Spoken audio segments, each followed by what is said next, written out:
Hi மக்களே, இன்றைக்கி நம்ம பார்க்க போகிறது அட்டர்வாஸ்டாட்டின் என்ற மாத்திரைக்கும் திராட்சை பழத்துக்கும் ஏதாவது சம்மந்தம் இருக்கான்னு பார்ப்போம்.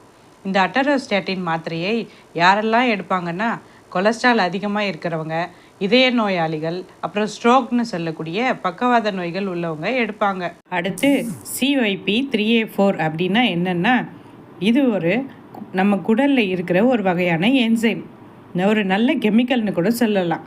இந்த அட்டர்வாஸ்டாட்டின் மாத்திரையை நம்ம எடுக்கும்போது நம்ம உடலுக்கு தேவையான மருந்தை மட்டும் கரெக்டான அளவில் இது கொடுக்கறதுனால இது ஒரு கண்ட்ரோல் சிஸ்டம் மாதிரி இயங்குது. ஆனால் நம்ம கிரேப்ஸ் சாப்பிடும் போது அதில் ஃபியூரானோ கவுமேரின்ஸ் என்ற கெமிக்கல் இந்த CYP3A4 அந்த என்சைமை வேலை செய்ய விடாமல் தடுக்குது. அது தடுக்கிறதுனால நம்ம சாப்பிட்ற மாத்திரை அதிக அளவில் நம்ம ரத்தத்தில் சேர்ந்துருக்குது. அதனால் பலவிதமான பக்க விளைவுகள் வர்றதுக்கும் வாய்ப்பு இருக்குது. Thank you.